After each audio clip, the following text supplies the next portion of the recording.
Have you ever been interested in server administration? If so, this course is for you. In today's world, it's practically impossible to operate any size business without having at least one server. These days, servers come in a variety of shapes and sizes. Small businesses might have a single computer acting as the server sitting in a closet somewhere, whereas a larger organization might have the need for racks and racks of servers in a specialized room that is designed for those servers. Heck, there's even the possibility of using virtualized servers or getting your server-based services in the cloud. My name is Ed Lieberman, and I've been teaching people about servers and related IT systems since the 1990s. So please join me in my LinkedIn Learning course on Networking Foundations servers. Before watching this course, there is exactly one thing that you need to know, and that is that this course was designed for everybody. I designed this foundations course in a way that pretty much anybody who's interested in getting involved with server administration should be able to follow along. Now, I do want to tell you that most of this course is concept-based, but there are a few demonstrations where I actually go into a server and show you how to do something. I'd like to point out that while there are many different types of servers out there, all of those demonstrations will be done on Microsoft Windows Server 2019, and again, they're going to be done at a high conceptual level. I do want you to know that there are a number of courses in our library that you can also go to if you want to get more detail. Now, I'd also like to point out that because I'm doing everything in the world of Microsoft Server, that one of the other major vendors out there is Linux. And we also have Linux courses that can show you how to do everything I'm going to talk about in this course in the world of Linux. And I want to just give you a few basics. So just give you a starting point of where you can go to learn the Linux side of things. The first would be learning Ubuntu server, which covers standing up a bare metal server and some basics in networking. Again, a couple things I will show you here in this course in the world of Microsoft. We also have a course called Linux Network Configuration, which will just go through the manual configuration of the networking in the world of Linux. And we have Linux storage systems, which will talk about disks, partitions, file systems, RAID, permissions, security, and things like that. Those are just a few courses that I may reference as I'm going through the course for you to maybe go back and see how things work in the world of Linux, if that's what you're trying to accomplish. The term form factor when it comes to computers refers to the size, shape, and the overall packaging of the computer device itself. Now, servers typically come in one of three different form factors. The first is what's called the tower server. Now, this particular type of server probably isn't that unfamiliar to you or really most people because it is very similar to your typical desktop tower computer. It's still the same kind of large rectangular box that is designed to hold all the various components for the computer. You want to keep in mind that the one big issue with having a tower server is that it takes up a lot of space. And so it's typically only going to be found in a smaller company that requires fewer servers. Now, one big difference that I do want you to understand, especially if you're going to attempt, let's say, to build your own server, is that you want to look for special server features in a tower that's built for a server. A couple of these features would be redundant power supplies, because your servers are very important. So a power supply fails, you don't want the server to fail with it. And the ability to have hot swappable components so that you can trade things out without having to shut down the computer. The second form factor that we'll find in our servers are rack mount servers. Now, I mentioned with the tower servers, we really can only have a small number for it to make sense. Well, the idea behind a rack mount server is that it is designed to save space. Okay, we end up having these servers which are thin and wide, and they slide in and out of a rack cabinet. All right, now these racks are typically 19 inches wide. That's a very standard width that you'll find with these. And the height of both the individual servers and the actual rack itself is measured using something called rack units. Now, one unit is equal to approximately 1.75 inches in height.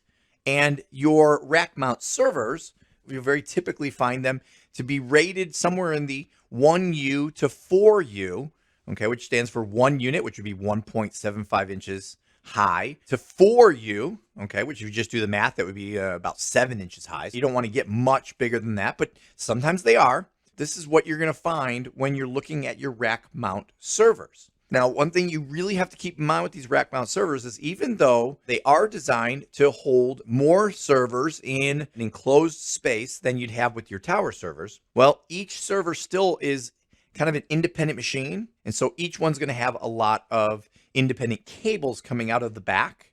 And so we have to use these cable management arms so that when you're sliding these rack servers in and out, the cables are guided appropriately. But keep in mind, if you ever look at the back of a rack mount server rack, you're going to see a lot of cables. Well, that leads us into the third form factor, the use of blade technology or your blade servers. And this is the technology you would use for the largest number of servers housed in the smallest location.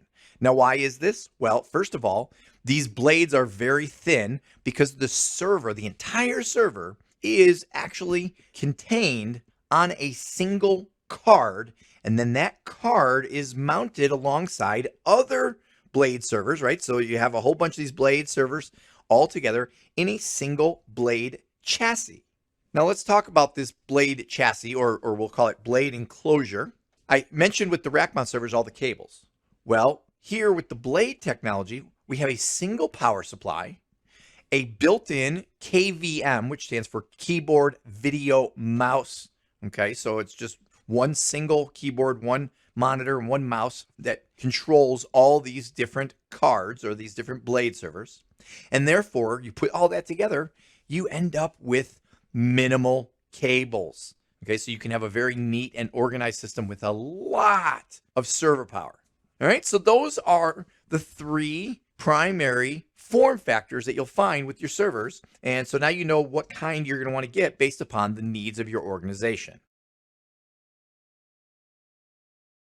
Now, as a server administrator, you typically won't be, at least not on a daily basis, actually having to service the insides of the servers. You're mostly responsible for administrating or running the servers, but you should be familiar with the components that are inside the box that truly make up the server. You may be involved in the purchasing of some of these components, and you also may want to be able to just have an educated conversation with a computer technician who's working on your server. So let's take a look at some of these. First, can't really talk about anything without talking about the motherboard. And the motherboard is the main circuit board that provides communication to all other components. This really is the heart of everything, okay? Everything flows through the motherboard. And in fact, almost all the rest of the components we're going to talk about, well, can be found on this motherboard or connected to it. So the next component here we'll talk about is the CPU, or what's commonly known as the processor. Now, there's many different factors that go into the processor in a particular server. One would be the socket type. And even though processors in today's world are pretty close to the same shape and almost same size, the reality is that there's a variety of sockets that the various motherboards have. So you have to have a matching socket type. Now, you want to make sure that you get a processor with an appropriate speed to handle the workload. In fact, many mother server boards are equipped to be able to install multiple processors to help with that speed. The processor will have a cache. Okay, it's what's known as its L1, L2, or L3 cache, which is a very small amount of very high-speed memory, which helps with the communications of data in and out of the processor. And then we have the architecture, which is known as either x86, which is a 32-bit processor, x64, which is a 64-bit processor, and then we have ARM, which is a very low-end, low power consumption processor that you never would find in a server. I just want to mention it if we're going to talk about processors. This is what you would find on a smaller device like a smartphone or a tablet. All right, now in your servers in today's world, we're typically only looking at our 64-bit processors. Next, we have RAM, which stands for Random Access Memory, or many people just know it as the memory of a computer. It's also known as volatile memory, Okay, it's temporary memory, which means that when the server shuts down, you lose anything that's in that memory, as opposed to permanent memory, which would be like the hard drive. All right, now when you are purchasing memory, there's a few things you want to pay attention to. There's a lot of different technologies that are out there. Some of the basics are knowing whether you want your memory to be ECC or non-ECC. ECC stands for error correction code, okay, which is the technology used to detect and fix errors. You want to know that there's many different versions of DDR memory that's out there, okay? We have DDR versions 1 through 4, and at the time that I'm recording this, in fact, we are right on the edge of DDR5. Okay, so most of today's server memories are going to be probably DDR3 or 4. Okay, but like I said, 5 is right around the corner. And then understand, similar to the socket type that we talked about with the processor, you want to pay attention to the size of the memory as far as the physical size and the number of pins to make sure it fits into your motherboard. And then we have some expansion slots on our motherboard. Okay, some of your typical expansion slots might be PCI or PCI Express, or there's even another one called PCI Extended. All right, a lot of PCIs out there. We also have AGP for our graphics card. But the one other type of expansion I want to talk to you about when it comes to servers is something called a riser card. And the idea behind a riser card is many servers are very thin in nature. And the expansion cards that would go into these expansion slots are too big to fit perpendicular to the motherboard and still fit in the box. So the idea behind a riser card is a very low profile card that is designed to then sit perpendicular, slide into those slots, and then give you one or two slots that you can then have your expansion cards go parallel or even with the motherboard so that it would fit. And then we have our various interface ports. Okay, so this is how we can have connectivity with our peripherals. We might have network connectivity or a monitor or maybe USB connectivity. And then we have our hard drives. I mentioned this before. This is more permanent memory or non-volatile memory. Okay, the old-fashioned hard drives would be magnetic. Okay, which is where we use disk platters and they actually spin around and use read-write heads and everything else. And in today's world, really what we want to have in our server systems are solid-state drives, which have no moving parts and are much faster and quieter and give much better performance. Now, before I wrap things up, I do want to mention one very specific thing. I talked about this actually in the previous video. Use the term hot swappable. Okay, a hot swappable component is a component that can be changed without shutting down the server, okay? So that's very important to know that when dealing with components in a server, you really want to try to have a hot swappable environment so that you don't have to shut down the server, since servers play such a vital role in your organization in order to swap out components when they've gone bad or if you want to just simply upgrade. So that's what hot swappable is. And those are the basic components you'll find in all computer systems, including your servers. Computers of any kind, including your servers, need some form of power in order to operate. But in order to give them power, that also means that you're going to generate heat. All right. And so anytime we're going to talk about power, we have to also talk about cooling so that we can prevent our systems from overheating. So first, let's talk about power. And when we say power, we really mean, well, electricity. And there are 3 electrical terms that you should be familiar with when evaluating power for your server. The first is voltage, which stands for the force of electricity. And then we have amperage, which has to do with the flow or the current of the electricity. And if you take that force or voltage and multiply it against the current or amperage, you end up with the term that's probably most important to you as a server administrator, which is wattage, which is the actual measurement of electrical usage. All right, now why is this important? Well, it's important because when you are deciding what kind of power you're going to provide for your servers, well, you need to take overall consumption into consideration, right? You need to look at all the different components that are in your server and determine how much power they're all going to need or consume, and then get yourself a power supply that's large enough to provide all of that electricity. Now, another thing to take into consideration is redundancy. Because we're talking about servers here, we want to make them reliable and highly available, right? You don't want your servers to go down. So you want to consider getting power supplies that are larger than just the basic needs that you have, right? So that way you know that no matter what, you've got all your power needs met. And maybe even have multiple power supplies, each of which on its own could run the server, so that if one was to fail, your server is still up and running. Now, as I mentioned, you can't talk about power without talking about cooling, right? Because there's going to be heat generated with all of this electricity. And when we talk about cooling, the main thing to keep into consideration has to do with airflow. All right. Now, just to be clear, I'm talking about in the server itself. Yes, we can talk about the environment and the server room itself, and we'll talk about that a little bit later in the course. But here I'm talking about in the actual server box itself. The servers are designed, the cases are designed to have air flowing through the box in a way that components are kept cool. And I want to tell you about one huge misconception so you don't make this mistake. A lot of people think that if you have a system that is overheating, that you can just take the cover off and open up the computer, and that will help keep it cool. But the fact of the matter is it'll have the opposite effect. And the reason why is because you'll lose your airflow. Because you have more air doesn't mean it's cooler air. So what do? How do we actually use this airflow? Well, one of the things we have is thermal dissipation. Okay, so let's take like a processor, for instance, which will have a heat sink on it, which is specifically designed to pull heat away from the processor. And we'll also very often have baffles and shrouds, so that when you have the air flowing, it's deflected in a certain way so that as the heat is pulled away from the processor, it then is deflected in the right direction. And by the way, how do we get air flowing in that direction?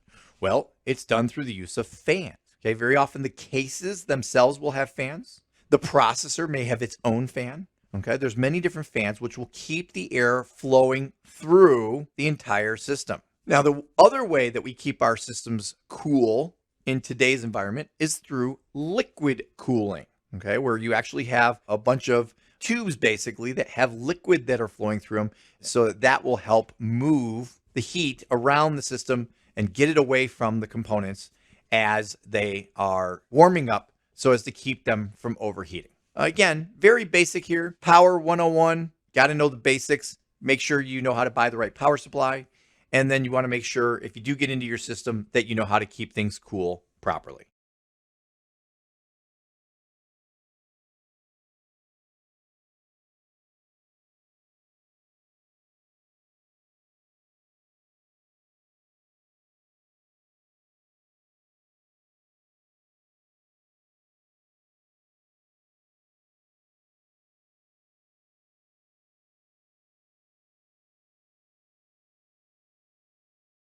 So what exactly is it that makes a computer be a server? When you are looking to buy a server, you may find vendors who are saying, oh, buy this server computer. Well, that just means that it's computer hardware that is designed for a server operating system to be installed on it and to operate as a server. And in fact, you could get that operating system installed as part of the purchase of the computer itself.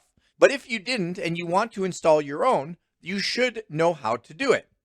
Now, as I mentioned at the beginning of the course, there are many different server operating system choices that are out there, and I'm going to demonstrate how to install Windows Server 2019. So here on the screen, we are looking at my Hyper-V manager. We'll talk about virtualization later, but I have a virtual machine that's created. It's just called Windows Server. And I'm going to go into it, and you'll see that this machine is off and is a bare metal machine, meaning it's as though I just bought a computer and it has nothing on it. It's just brand new. Nothing's been installed. The only thing I've done to this machine, just so you know, is I've emulated, because this is virtualization, I've emulated that I've put a Server 2019 DVD into a DVD drive, okay? So I'm going to go ahead and click on Start. Now, this is going to happen very quickly. It says press any key, and I press the key on the keyboard, and that's how I boot into the actual DVD on this virtual machine.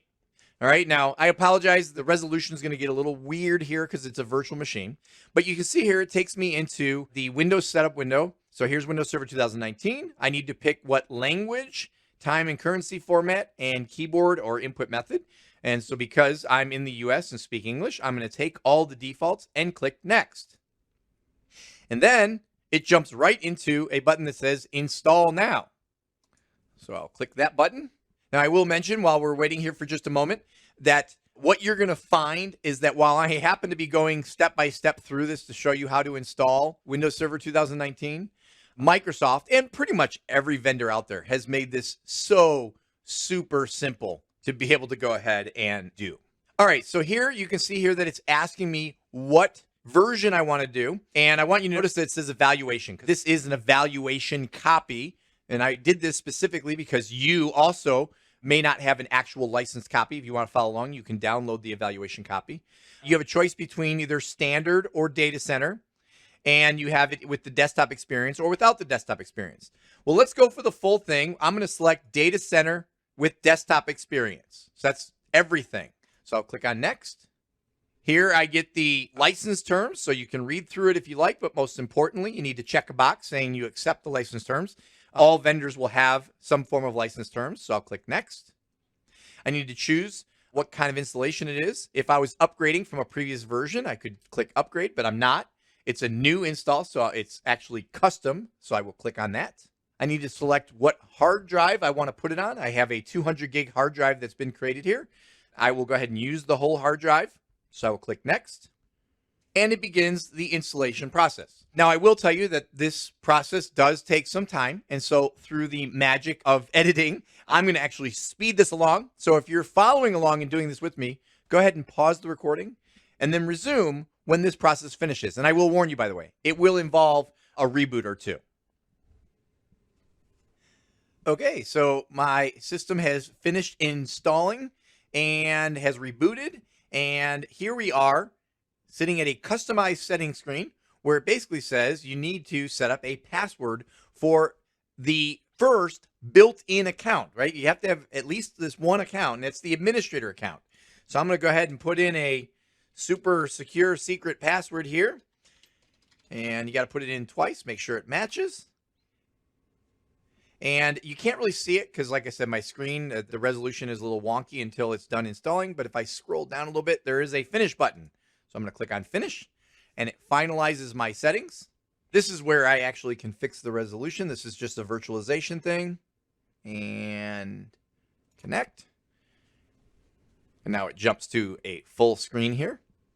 And I have my administrator account, so I will put in my super secure password once again and enter that. And at this point, the operating system has been installed. And now I'm just logging in for the first time. And in the case of Windows Server 2019, what's going to happen is, other than this network question that comes up, I'll just click yes to that and just ignore that. It takes you into the Server Manager, which is something we'll talk about in another video. So that's how you install Windows Server 2019.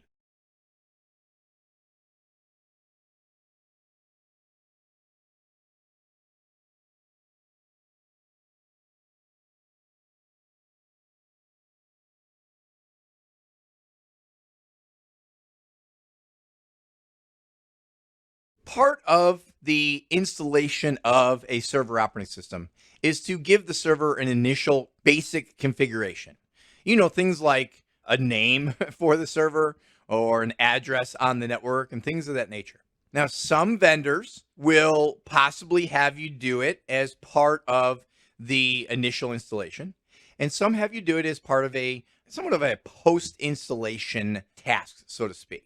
So again, I'm demonstrating here on Windows Server 2019. If you want to see it in the world of Linux, again, please go back to the beginning of this course where I referenced a number of courses where you can see how this is done in the world of Linux.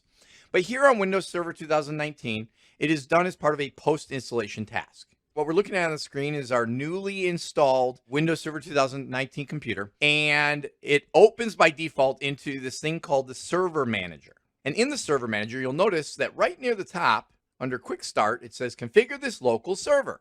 Well, this comes in real handy because when I click on this link, it takes me into a window where I have links to do all the different basic installation steps that I may care to do.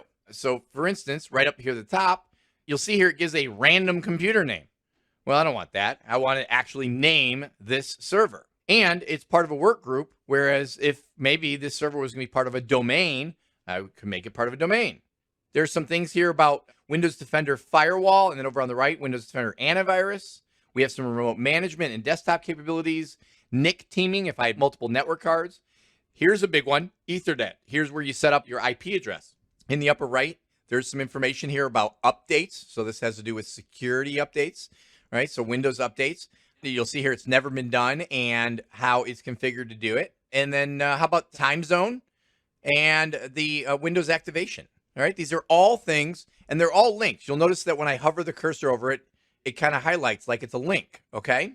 So again, this is going to be slightly different depending on what operating environment you're in, but I will do a kind of a quick demonstration of a couple things here. One, let's change this computer name. So all I have to do is click on this computer name here, and it takes me into my system properties window. And in this window, you'll see here, it gives my name and work group, and then I click on change. So let's give the computer a new name. We'll call it demo-server, just to give it a name. If I was going to join a domain, I would click on domain and then put in the name of the domain that I was going to join. In this case, I don't have any other computers running on my network, so there's no domain for me to join. So I'm going to leave it as part of a work group. So I'm just going to change the computer name, click OK, and it's going to tell me that I have to reboot in order for this to happen. So I'll click OK to that. When I go to close this window, again, it says you must restart. Do you want to do it now? And I'll click restart now. I will tell you, again, this takes a few moments. So if you're following along, go ahead and pause the recording and resume once we have rebooted. Okay, you can see here my system has rebooted. It's waiting for me to log in, so I'll put in my administrator password. And when I log in, you'll see here that automatically it's going to take me right back into the server manager. It'll do this every time. In the world of Windows Server, it takes you right back into the server manager every time. Now, don't worry about these little red boxes that popped up, especially on your end. Same thing. This is normal. These are just delayed services. So they'll just temporarily be red, and then they'll go, and then they'll be fine.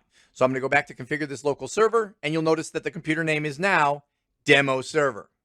So what else can we do? How about the IP address? That's another real basic thing that every machine must do. Right now, it's getting it via DHCP, but as a server, usually we would want to have it be, statically assigned. So if I click on it, it takes me to my network connections. Here's my Ethernet connection, and I would need to right click and select properties. And then here in this properties window, I'm going to highlight IP version 4 and click on properties again. And you'll see here it's obtaining an IP address automatically. If I wanted to do it statically, use the following IP address and then type in my IP address. Now again, I'm not setting up any kind of a super sophisticated network here, so I'm going to cancel out of everything. I just wanted to show you that's how you would do it.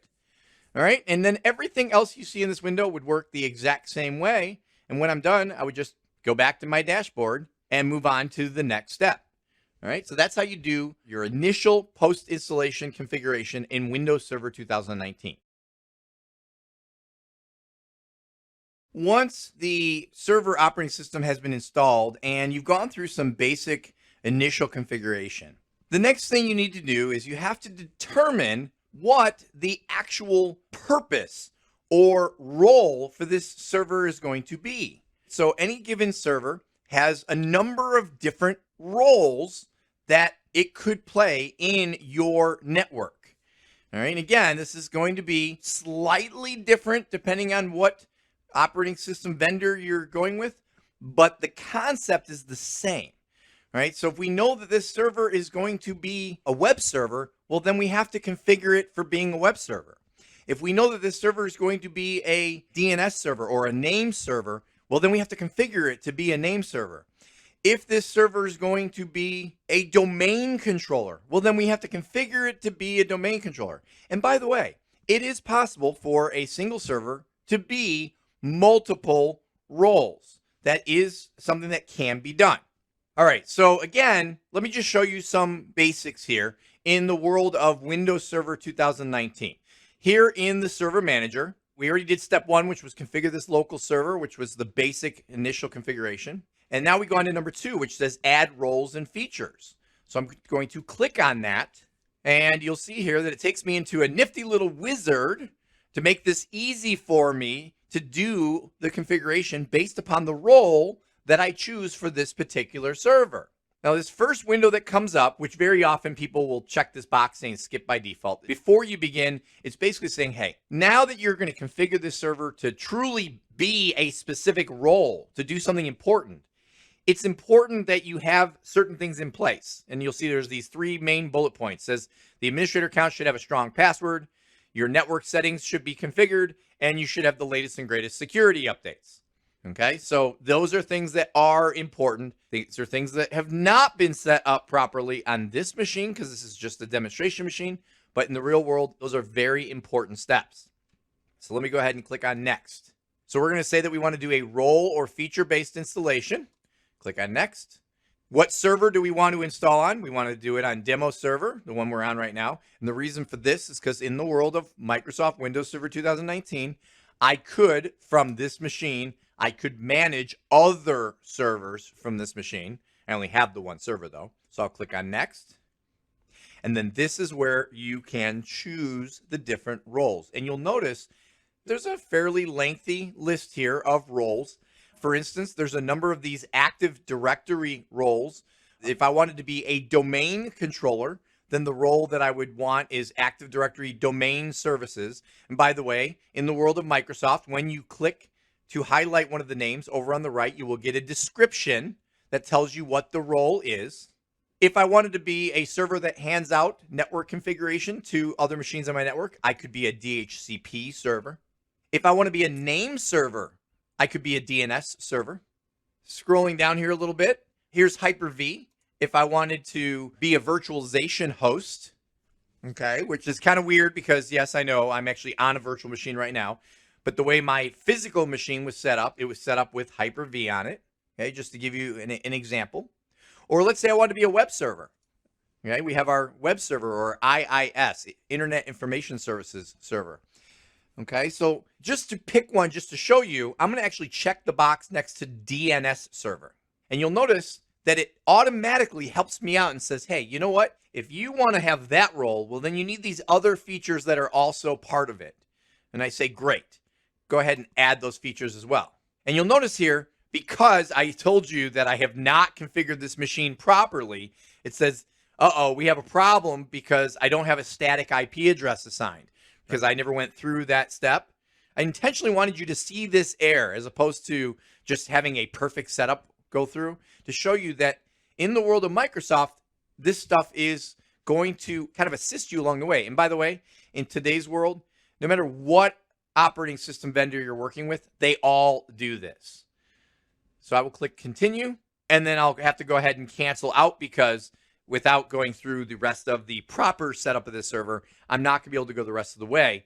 But I will tell you, there were only a couple more clicks, just a couple more like next, finish, and it would have installed everything for me.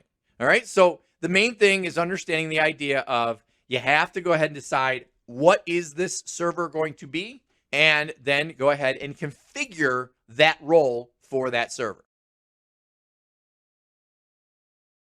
So let's talk a little bit about being able to actually administrate our servers. Well, first thing I want you to keep in mind is when it comes to actual local hardware administration, like you physically want to go to the server and administrate it, well, it's not quite as basic as it may sound, all right? And especially in your larger server room environments, right? Meaning your local desktop computer, no big deal, right? You just sit down and there you have, your keyboard and your mouse and your monitor, and push a button that says, I want to manage this particular server. And then it connects the keyboard, the monitor, and the mouse to that server.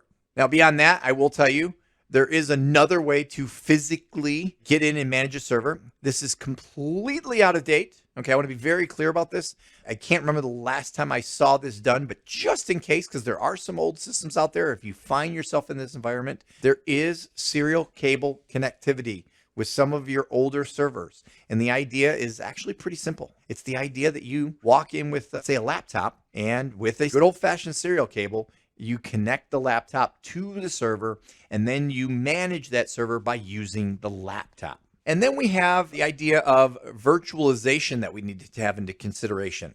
Now, I'm going to talk about virtualization in more detail later on, but the idea is understanding that with virtualization, you can have many servers, or what's known as virtual servers, that are all contained on one physical server. So it's a matter of sitting down at the one physical server to be able to administrate all the virtual servers that are hosted on it. Now, next, let's talk about network-based hardware administration. First, we have this thing called KVM over IP. Okay, so you can probably imagine the idea of having a KVM switch box, but it's connected over the network. Okay, so that's kind of a cool way to be able to connect to various servers with a single keyboard, monitor, and mouse. And then we have something called ILO. All right, which stands for Integrated Lights Out. Now, this is a technology that is embedded specifically into HP or Hewlett-Packard servers, and allows for out-of-band management of the server. Now, out-of-band management refers to any method of managing the server that does not use the network. Okay, it's a physical connection with an Ethernet port that'll be on the server itself. And then we also have IDRAC, which is Dell's version of the exact same technology. I mean, let me tell you, if it were up to me, I would never even want to walk into a server room, right? Just don't even want to be in that server room at all. So let's talk a little bit about remote administration, right? I want to go ahead and sit at the comfort of my own desk. And we can do this through a technology called the Remote Desktop Protocol, which, you know, in the old days, I'll tell you what, if this was 10, 15 years ago, I'd be talking to you about Remote Desktop Protocol, and it was this brand new thing, and it was really, really spectacular, where it was like you literally would see the screen of the server out on your desktop. Now it's much more advanced to where we're literally just remote administrating the server while being able to do so with the tools from your own desk. Now, if you don't need to see the graphical interface, you can remote administrate through many command line tools.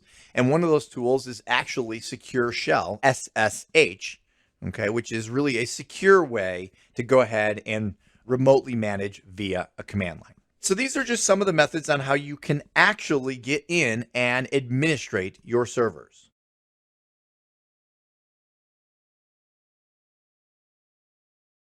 Once you have everything installed and configured on your server, the next thing is to make sure that you know what tools are available to help you manage and maintain that server.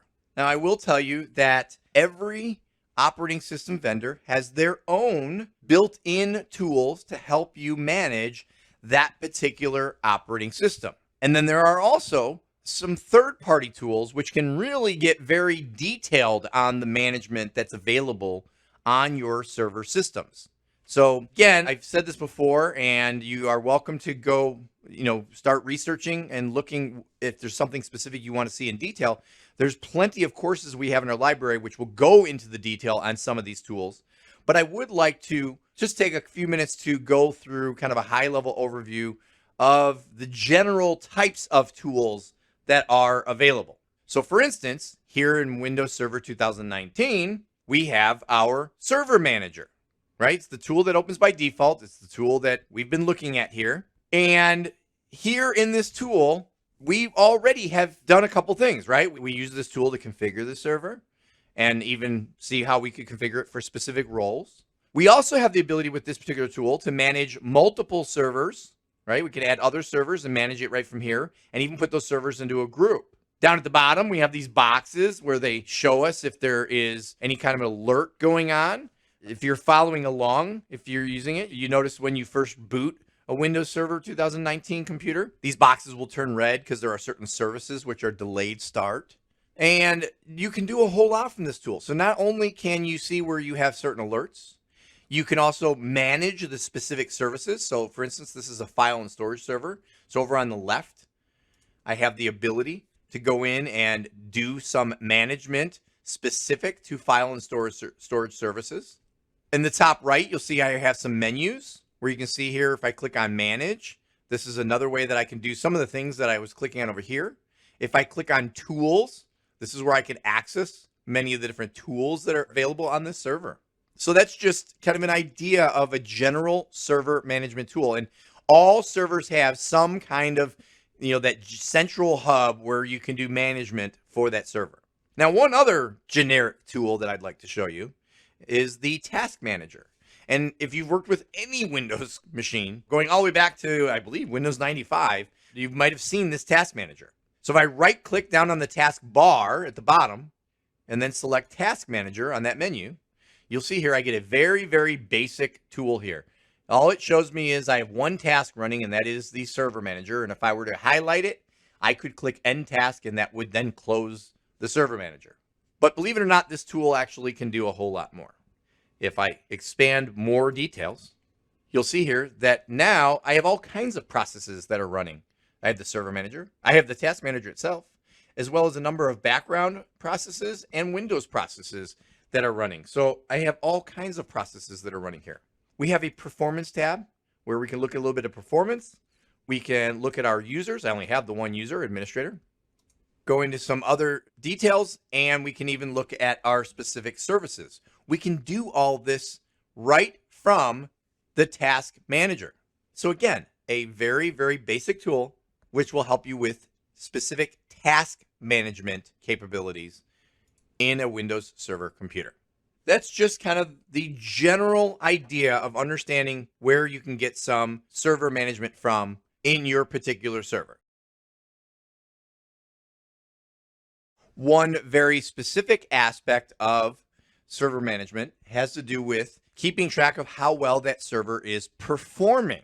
So again, there are many different performance monitoring tools out there, but let me just kind of show you some of the performance management capabilities that you have in Windows Server. If I go back to my task manager, which we were just looking at in the last video, so I'll right click on the taskbar, go back to task manager.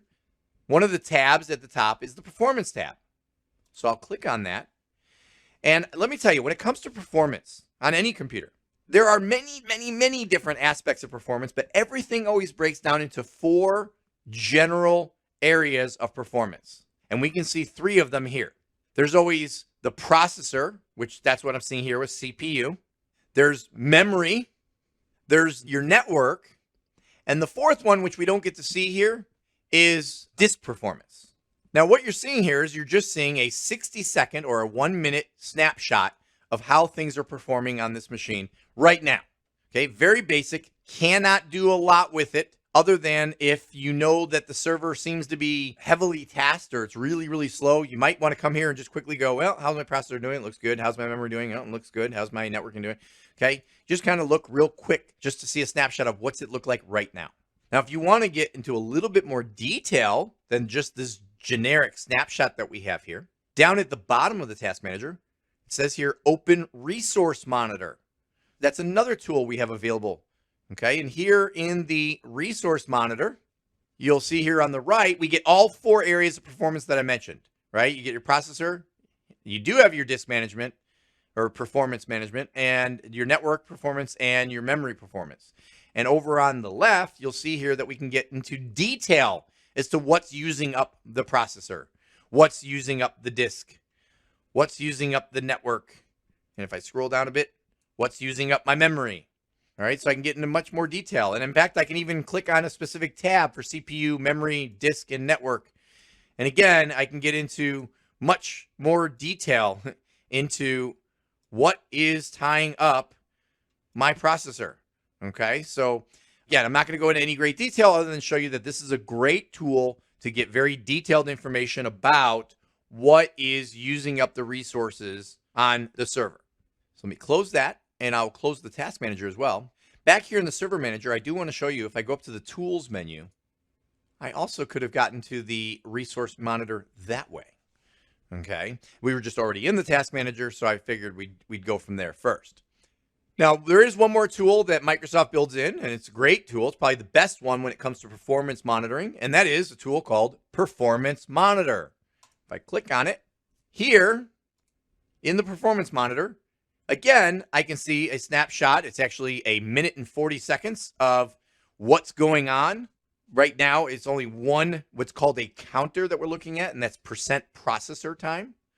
If I right click, I could add additional counters. So if I wanted to look at some other aspect of the processor or something with memory or disk or network, I could add it here.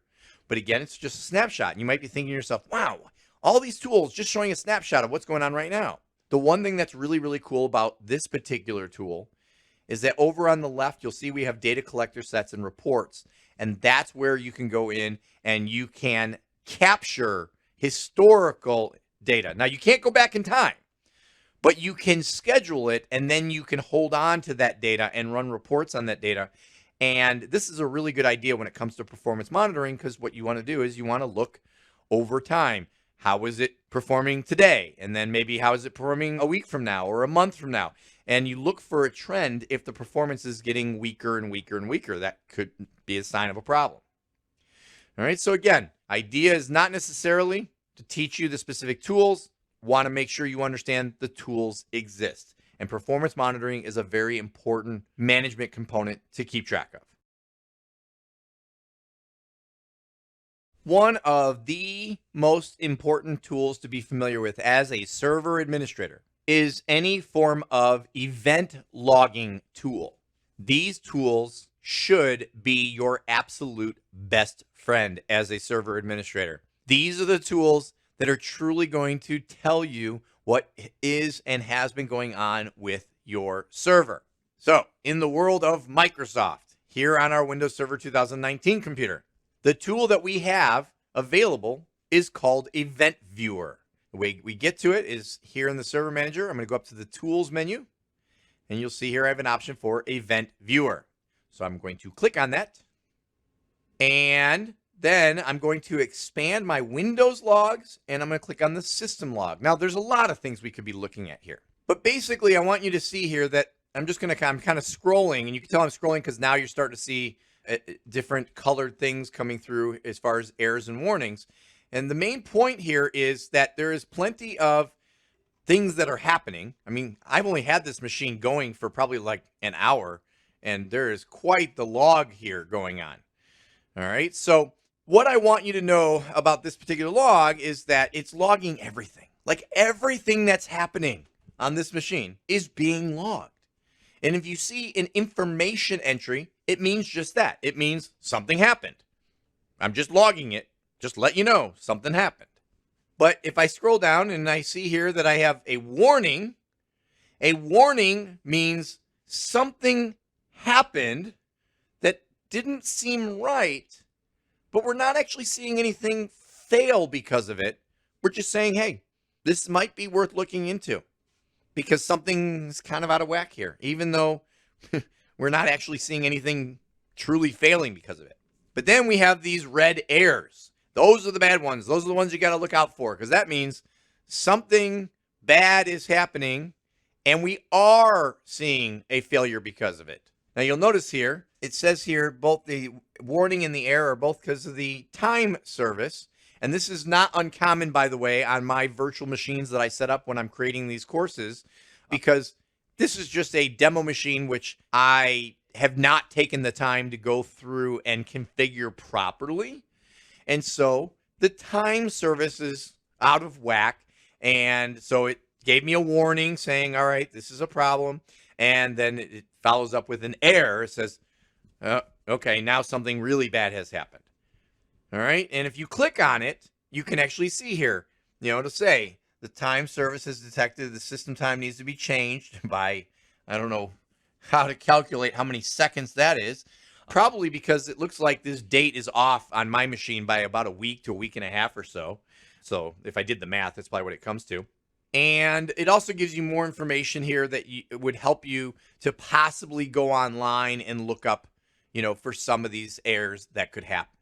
So again, that is what should be your absolute best friend. If somebody says something's not working right, or if you're noticing something's not working right, the first place you should go is to the event logging tool. In the case of Microsoft, it's the Event Viewer.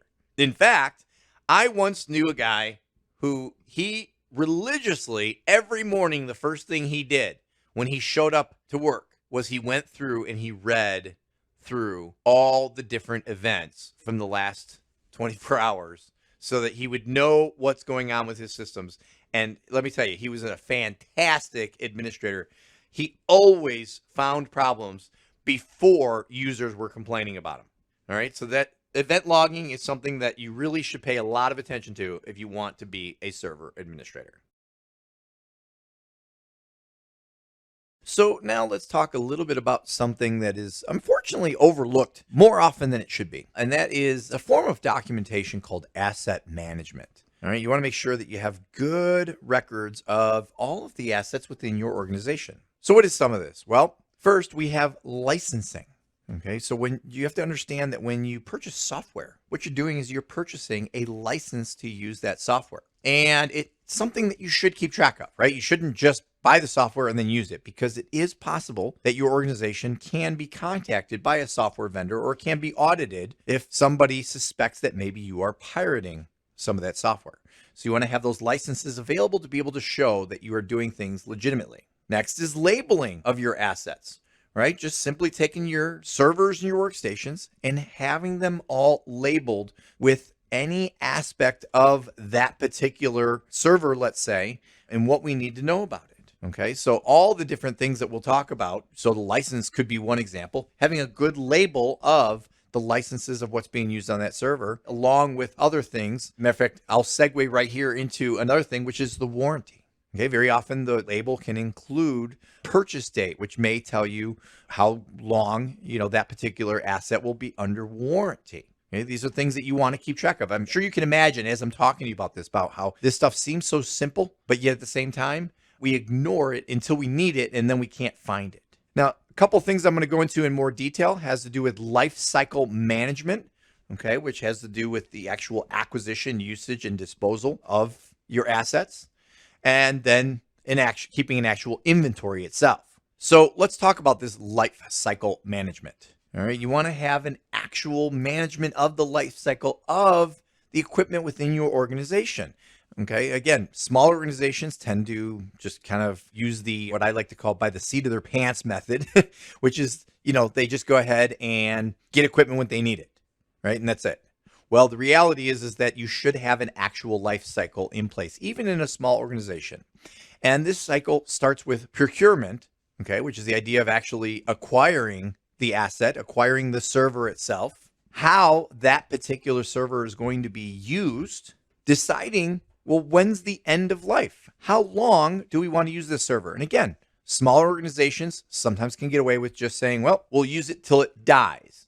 But that's not really the best way to approach this, because you'll find yourself in a jam when it dies, maybe when, like the worst possible time. That's what tends to happen, right? So you want to go ahead and plan for an end of life for a server before it actually dies. And when the server does finally get to the point that it's no longer being used, you also then have to decide how exactly it's going to be disposed of so that you are securely disposing it and being environmentally friendly.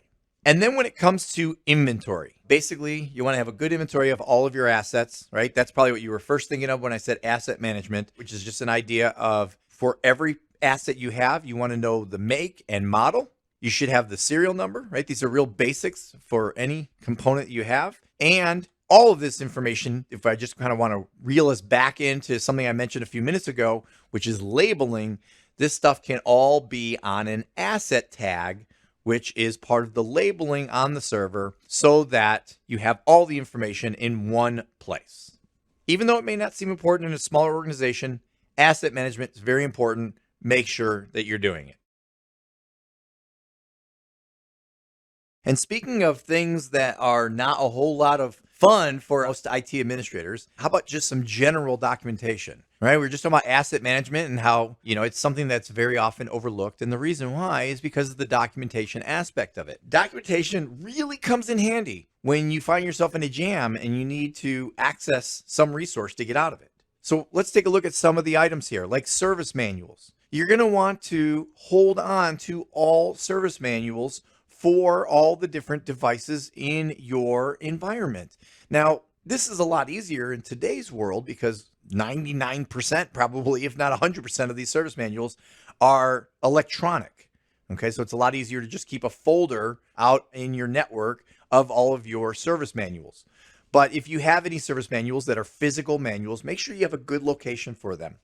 All right, it's very important to keep track of that. You want to have good diagrams of your environment, including your network and the architecture of the various servers on that network and the data flow, as far as how data is getting from those servers out to the various clients on your network. Again, this is stuff that seems, in the moment that you're building out your server and your network environment, it seems like, oh, well, this is just obvious. I don't need to diagram this. Who wouldn't know how this works? Well, trust me, as a network grows, it's very important that you have it documented so that when you have a problem, you can really fully understand where to go begin troubleshooting that problem. Some more basic aspects of documentation would be you want to have very clear documentation on recovery processes. This is something that I'm kind of really slowing down and emphasizing here, because anytime I teach in any of my courses about backup and recovery, I talk about how, yeah, sure, there's backup technologies and backup procedures, but it's the recovery procedures that matter. And let me tell you something, when you have data loss, that becomes a panicked environment. So the last thing you want to do is be stressing over okay, can I remember here? What am I supposed to do? How do I get the No, just simply go to your recovery documentation that will tell you, right? You write it when you are calm. You write step-by-step instructions. And then when you're panicked, you can go, oh, okay, now let me go to that documentation that I created when I was calm. Trust me on this, very, very important. Another piece of documentation that's very important to have is change management documentation. Documentation that actually references what on your servers is going to be updated. When was it updated? Has it been updated? Maybe it's not going to be updated. You've chosen for a reason not to. Okay, these are all the different details that you have to have in your change management procedures, so that you're not just winging it, and so that different administrators don't come in and maybe have different methods. And one final piece of documentation that I'll say that you should have handy is your service level agreements with any of the various vendors. Now, this can be a service level agreement as far as something you're providing, or it could be something that they are providing to you. But this will just help keep you out of a legal situation and make sure that everybody is providing the level of service that they are supposed to. Sorry to beat the dead horse here, but it's really important to make sure that you understand how important documentation is. I'm telling you, it doesn't seem like it's important. So you need to hear me in your head saying, document, document, document.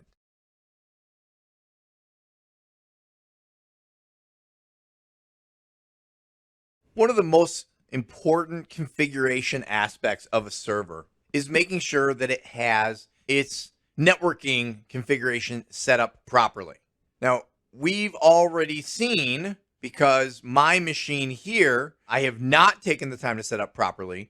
We've already seen where that has caused problems.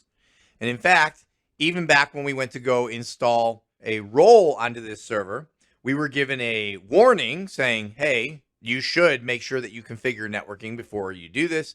And in fact, we even saw an error in the process because of it. Now, every operating system has its own way of configuring networking. But in the world that we live in now, here's the thing.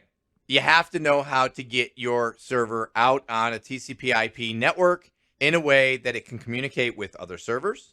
Very often, it has to be able to communicate with the internet. And most importantly, it needs to have a way for the clients to be able to communicate with it. Otherwise, the server doesn't really serve much purpose. So let me just demonstrate here on Windows Server 2019 how we would do this. Here in the Server Manager, we know that we click on Configure this local server. We have the ability to configure our Ethernet connection here. So I'm going to click on that. And then here we have our Ethernet connection, which I will right-click and select Properties. And then here in this Properties window, there's two different versions of the Internet Protocol. We have TCP/IP version 4, and we have TCP/IP version 6. Now, TCP/IP version 6, if you're using that on your network, really all you have to do to configure it is just a matter of checking a box. There's not a whole lot that goes into the actual configuration of TCP/IP version 6. And I'm going to actually uncheck that box, and let's focus on IP version 4. With IP version 4, you highlight it and go into the properties, and you'll see here that I right now am set up to obtain my IP address automatically. Okay, that means that I'm getting my IP information from a DHCP server if one exists on my network. You'll also notice in the bottom half of this window, I'm also getting my DNS server from the DHCP server. In other words, I have another server out there that is telling this server, here's an IP address for you to use. Oh, and here's the IP address of a name server, a DNS server for you to use if you want to get out on the internet. Very often on our servers, we want to set this up statically though. Now there's a couple options. One, out on the DHCP server, we could set up what's called a reservation, which means that even though I'm getting my IP address dynamically, I would be given the same address all the time. But in some cases, some services require that you have to have an actual static IP address. So to do that, you click on use the following IP address. And then I could type in something that would work on my network. Now I'm on the 192.168.1 network, which is a private network here in my office. Okay, so I could go ahead and I'll just, I think 240, just pick something that's on that network that I know isn't being used. And then when I click away from that, you'll see here that it automatically populates a subnet mask of 255.255.255.0, which is the default subnet mask for anything on the 192.168 range of IP addresses. So that actually is correct, but if I needed to change it, I could. I need a default gateway if I want to communicate off of my network. I happen to know that my default gateway is 192.168.1.254. And then I need to also have DNS servers in the event that I want to get out on the internet, which again, on my network happens to be 192.168.1.254. All right, so that's how I could go ahead and I could configure it statically. All right, so I could just click OK. And now I have configured my static IP configuration for this server. Now, one thing that's important to understand when it comes to networking in our servers is understanding the various protocols that are commonly used and accessed. You should understand what a protocol is. It's a set of rules and procedures for communication. Okay, so we have the different rules and procedures for computer communication set with the various protocols, depending on what type of communication we're going to have. So I just want to kind of quickly go through some of the common protocols that you'll find people are accessing your servers with and what ports that they communicate with so that you can make sure that your firewalls are set up appropriately. So the first would be HTTP, which is just our basic web content, which can be found on port 80. I mean, this is probably the #1 most commonly used protocol in today's world. Probably a very close runner-up, and maybe actually is #1. Maybe this one is #2, but #1 might be HTTPS, which is our secure web content, because everything's all about security now, very often secured through SSL, and that uses port 443. So again, these are important because if you are going to be a server administrator and you are managing a web server, obviously web content is going to be provided, so you want to make sure that you understand that ports 80 and 443 are available to your clients. But let's say that we were managing email servers. Well, then we have some of our email protocols like POP3, which is used to receive email from an email server where messages can be stored out on the client, and it uses port 110. And there's also a secure version of POP3, which uses port 995. Another way of receiving email from an email server is through the IMAP protocol. The one big difference is that the messages stay out on the server. Okay, so again, I don't want to get deep, sidetracked here into all about email, but that is the difference between POP3 and IMAP, is whether the messages stay on the server or if they can be stored on the client. IMAP uses port 143, or it also has a secure port of 993. And then we have SMTP, which is used for actually sending the email between the email servers, which uses port 25 or a secure port of 587. Now, just a few others that we have out there that are commonly used might be FTP for the transferring of files, which by default uses actually ports 20 and 21. And then there's the secure version of FTP, all right, for the secure transferring of files, and that uses ports 989 and 990. Now, this is maybe a little bit out of date, but still, I would think a protocol you should be familiar with, which is Telnet, which gives terminal emulation. Okay, I talked about in another video where, older servers, you may actually connect with a serial cable and you may actually use a Telnet session. Okay, if so, that's via port 23. And by the way, you can also do Telnet across the network. That's why we have a port for it. We talked about remote management, right? We have remote desktop management, which is port 3389. And then, I'll tell you what, a couple of protocols that probably our networks wouldn't even work without. We have DNS, which is used for name resolution, and that uses port 53. And we have DHCP, which provides dynamic IP configuration out to our clients, which uses ports 67 and 68. Yes, I know this is maybe just some memorization. I don't have any little trick for you, but that's just a few of the common protocols and the ports that they would use that you would need to have available on your firewall if people need to use these protocols to connect to your servers.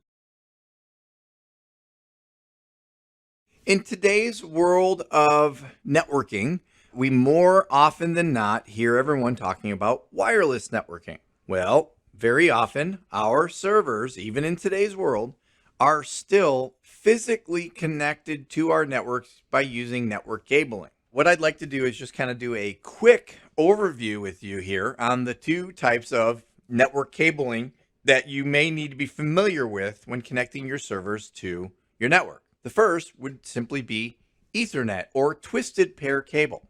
Now, again, quick overview. Not going to go into the great detail on this. We have different courses on actual cabling if you're going to be a cabling specialist. But as a server administrator, it's important that maybe you understand about cabling purchases that may be pushed your way or that you may need to present to somebody.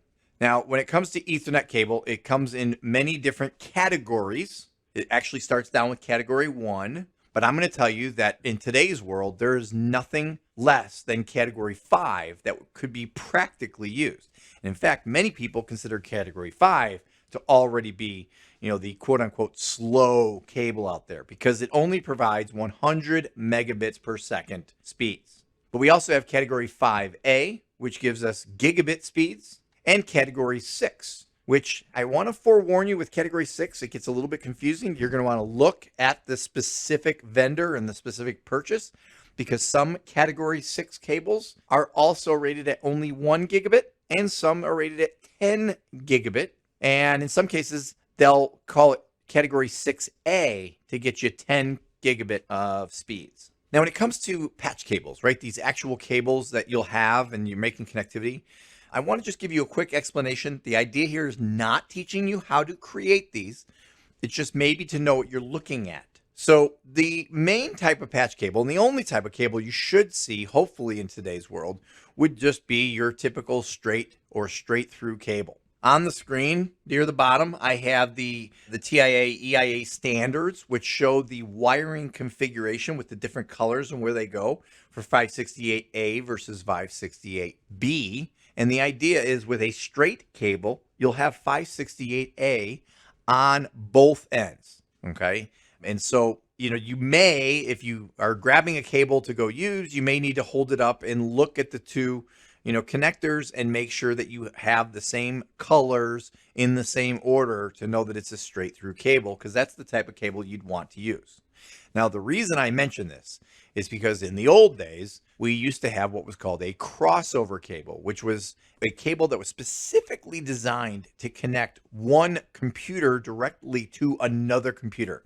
Okay, so not through a hub or a switch or a router or anything like that, but literally just two computers connected directly to one another. In a crossover cable, you have 568A on one side and 568B on the other side.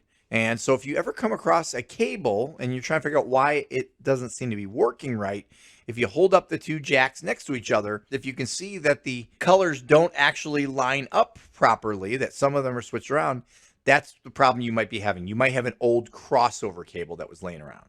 Now, the other type of cable that we have out there is what's called fiber. Now, this is not something that you necessarily would be connecting directly to the server typically, but as a server administrator, you still may be involved in an acquisition of these cables. All right, so I want you to know that fiber basically comes in two different flavors. First is what's known as single mode, and this is a cable that has a single beam. It's very narrow, that can go very long distances very, very fast. And then there's multi-mode, which is where you have multiple beams. And as a result, it's going to be wider and can only go shorter distances and is a little bit slower. Now, keep in mind that this is all still relative, okay, because multi-mode fiber is still typically faster than most Ethernet cable. All right, so those are the two different types of cables that you want to be familiar with. You have your Ethernet cable and your fiber or fiber optic cable.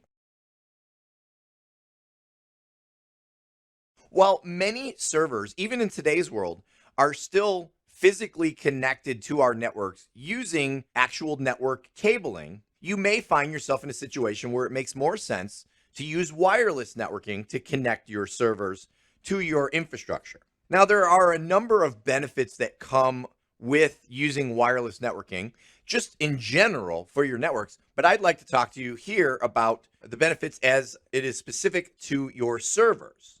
First of all, it's easier installation. If you find yourself in a situation where you are setting up servers in a location that has not been previously cabled, then it's much easier to set up a wireless network than it is to run cables to that location. Along those same lines, we have an extended reach. So you might be able to get network connectivity to a location that you otherwise would struggle to do so with physical cables.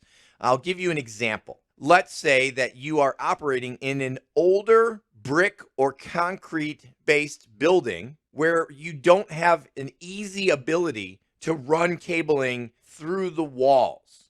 Well, if that's the case, then we now have the ability to get a wireless signal to travel to those locations without having to figure out a way to either put some additional channeling or breaking through the walls. There's also increased flexibility. So if your network changes in the future, well, you can easily change the wireless network to go along with it. And again, without having to run new cabling. So example here would be maybe you decide to move your server room, especially as your company grows. If you were to maybe have just a small set of servers that were in a closet, and you now realize that you need to implement a formal server room as you grow, need more servers, well, you may not have cabling in the new location where the server room is, so you can quickly and easily move the wireless network without much hassle. And it's also very scalable. So again, as your network grows, well, a wireless network can be expanded very easily, whereas a cabled network would very often require more cable runs. So if you're not getting the idea here, the main benefit of using wireless is to avoid some of the hassles that go along with physical cabling. Now, if you already have physical cabling in locations where your servers are going to be, well, then many of these benefits go away and you just have to decide what's going to work better for your specific environment.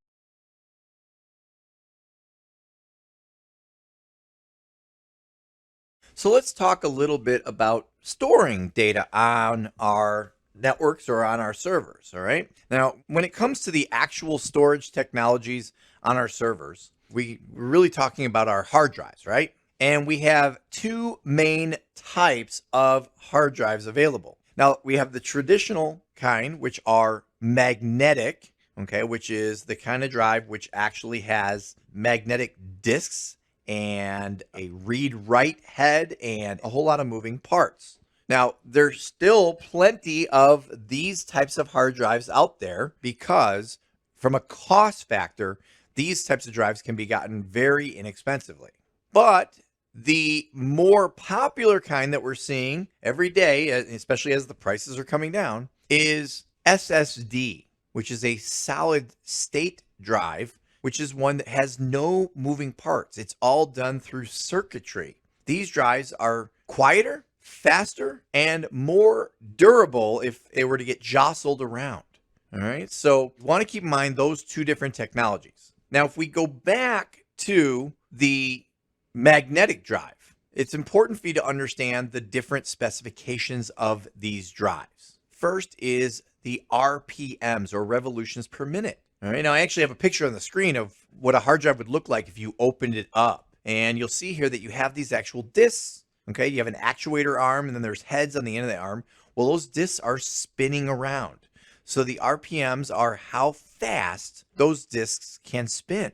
Now, you have the actual dimensions.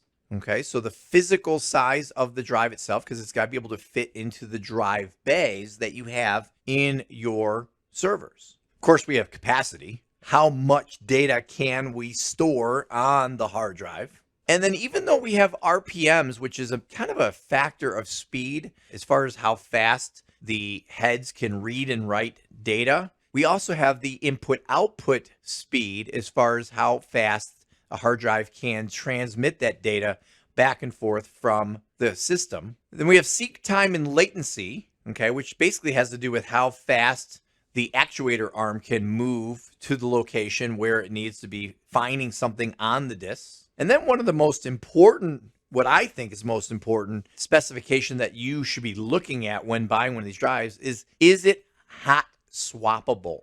Okay, we've talked about hot swappable technology a couple times so far in the course, and basically when it comes to servers, you want to be able to swap things out without having to shut down the system.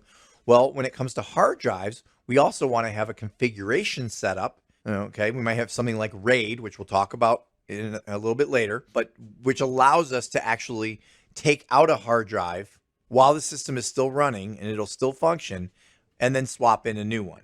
But you can only do it if you have hot swappable technology. Now, some of the overall storage technologies is, first of all, we have direct attached storage. This is really what we've been talking about so far as having an actual hard drive, right? Where it's in the actual server itself. But there's also network attached storage, okay, which is where you basically can have a storage device that is accessible to the server over your TCP/IP network. We have our storage area network. You gotta love that they did NAS and then reversed the letters to SAN, both for storage technologies. But the storage area network is basically a high capacity storage device that is connected by a high speed private network, which is separate from the LAN using a specific storage switch. It's a storage information architecture that addresses the collection, management, and use of the data. Okay, so it's a very sophisticated network-based storage as opposed to a very simple network-attached storage. And then we also have something called just a bunch of disks, which I thought about mentioning just a bunch of disks, when we talk about RAID in a different video, but I'll talk about it here. And it's the idea of we now have technologies to where in our servers, we can actually just put a random sampling of different sizes, makes, and models of hard drives, and we can have them work together with one another to form one large volume, or you can even create different volumes within those physical hard drives. These are all options that we have available when it comes to storage in our servers. Now, when talking about storage on servers, we really can't do it without talking about RAID. Okay, so what is RAID? Well, first of all, the letters RAID stand for a redundant array of independent disks. It's the idea of having multiple disks, putting them together in an array so that they can function together as one logical storage entity. And the idea typically with RAID is to provide what's called fault tolerance, okay, which means that if you have a drive fail, your system can continue to run. So let's look at some of the different options when it comes to RAID. First, we have RAID 0, or what's known as disk striping. Now, before I go any further, I do need to mention, since I just a moment ago said RAID is all about fault tolerance, you need to know RAID 0 does not provide fault tolerance. If you were to lose a drive in a RAID 0 array, you would lose the data. So you may think to yourself, well, why do we do it? Well, first of all, you have to have at least 2 disks. You can have more, but you have to have at least 2. And the idea is that you will stripe the data, as I have illustrated here. If you see here, let's say there's the 8 blocks of data. They're labeled A1 through 8. you'll see here that we're putting a block on one disk, and then we put a block on the other disk, and we go back and put a block on the first disk and then the other disk. Well, the benefit to this is that you have an increased read performance when trying to read data from those disks. You can actually be reading from both drives simultaneously. So if half the data is on one drive and half the data is on the other, well, then you get a somewhat almost twice as fast read time. It's not quite twice as fast because there's some processing time, but you do get some increased read performance. Now with RAID 0, you do have 100% drive space utilization, meaning however much drive space you've purchased, you can use all of it and you can have that much data. Now let's look at RAID 1, which does provide fault tolerance. RAID 1 is what's known as disk mirroring. With RAID 1 or disk mirroring, you have to have exactly 2 disks. So it's not at least 2, it's exactly 2 disks. With these 2 disks, what you're going to do is, I have it illustrated here, is every data block that is written to one is also written to the other. So this might seem very obvious, right? Everything's being written to 2 drives at the same time. You basically have a drive and then a backup drive. Now, I will tell you, you do get increased read performance. And the reason why is because, well, what you could do is, if we needed to pull, let's say, data that was in blocks A1 through 4, we could be pulling some of that data from one disk while simultaneously pulling some of the other data off of the other disk. So you do get some increased read performance. Now, I do need to mention that you only get 50% drive space utilization. Okay, what that means is, let's say these are each a terabyte drive. So I've purchased 2 terabytes of drive space. Well, I can only store 1 terabyte of data because everything that's stored on one is also stored on the other. And it does provide fault tolerance in the case one of the drives fails, right? If one drive fails, the other one still has all the data. And then we have what is probably one of the most popular forms of RAID, which is what's known as RAID 5. And it's also called disk striping with parity. Now, this form of RAID requires a minimum of 3 disks. So this is 3 or more disks. And the idea is what we're going to do is you're going to stripe the data across all the different disks. The illustration I have on the screen, I have 4 disks. You'll notice that you have block A, 1, 2, and 3, but then there's what's called a parity block that's put on the 4th disk. And then you'll see here with the next stripe, B1, 2, and 3, we've moved the parity bit over to a different drive. And then same thing with C and same thing with D, and we just keep rotating that around. Now, again, we do have increased read performance because we can be reading from multiple disks at the same time. We also end up with more efficient disk space utilization. I can't give you an exact number because it depends on how many drives you have. All right, so the example here where you have 4 disks, well, 3 of the disks contain data and 1 has a parity bit. Okay, so that means that you end up with 75% disk space utilization. If you had 10 disks all working together, well, then you would end up with 90% disk space utilization because only one of the 10 has the parity blocks, okay? So it is very efficient with disk space utilization, and it also does provide fault tolerance in the case of a single drive failure.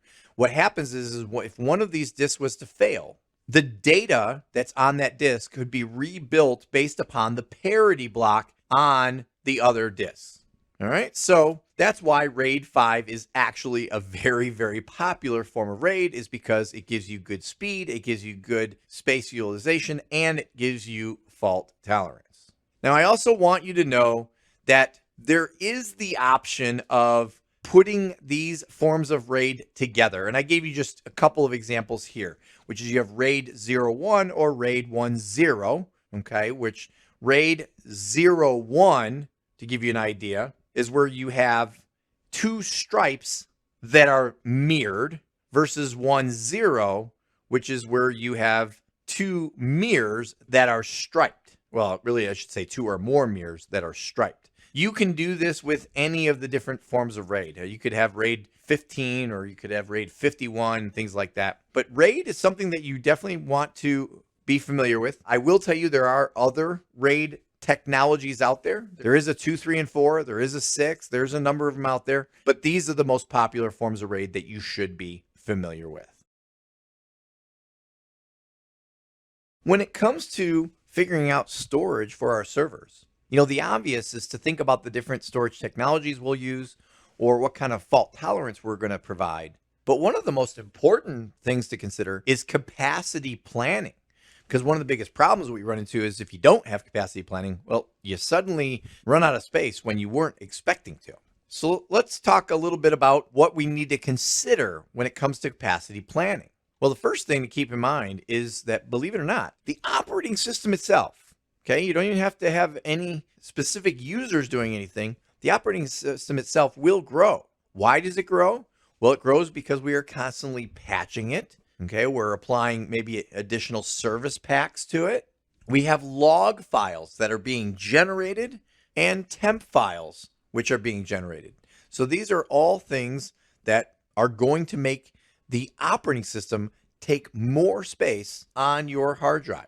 And then, of course, we have our actual data growth, right? You have your actual customer data. As more and more customers come in, more and more data goes with them. You have to have a place for archive data, some of your older data.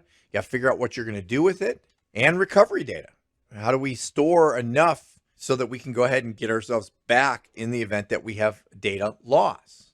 So what are some of our mitigation strategies? First of all, we could implement something called disk quotas, which is where we literally restrict how much data our individual users can store out on our servers. Okay, now you want to be careful with this.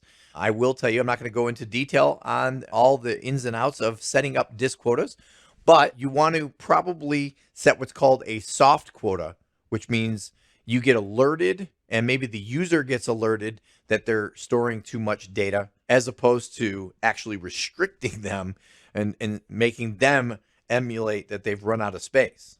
Another thing you can do, although I really strongly recommend that you be careful with this on your servers, is use what's called compression. Okay, so you can compress the data to save space. The problem is with compression, you have a pretty significant loss of performance when accessing that data. So the only place that I ever recommend that you compress data is either backed up data or archived data. Now you can also have regular cleanup routines that run, because we talked about, like, for instance, why the operating system grows. You have a lot of temp files, right? Temporary files.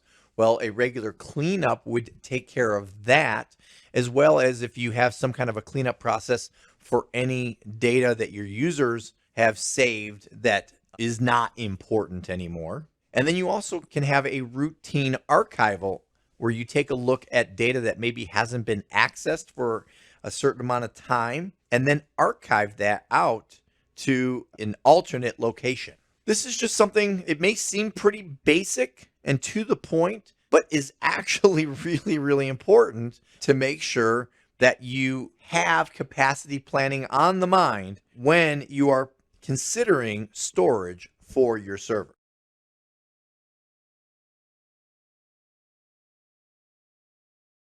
When it comes to keeping the data on our servers secure, the first and most basic line of defense is the idea of assigning rights and permissions to various user accounts. All right? It doesn't matter what operating system you're using. They all have some aspect of this. And the one thing I will mention is that this just makes for confusion, but some vendors choose to call that a right and some choose to call that a permission. Now, in the world of Microsoft, giving the user the ability to access a document, for instance, that's permission. Again, other vendors might call that a user right to access or an access right. So let's just kind of look at this real quick. Here on my Windows Server 2019 computer, I'm going to go down to the taskbar and click on this little folder, which opens up my File Explorer. And if I navigate here on my C drive, I have a folder I created called Demo Data, and there's a document called Demo Document.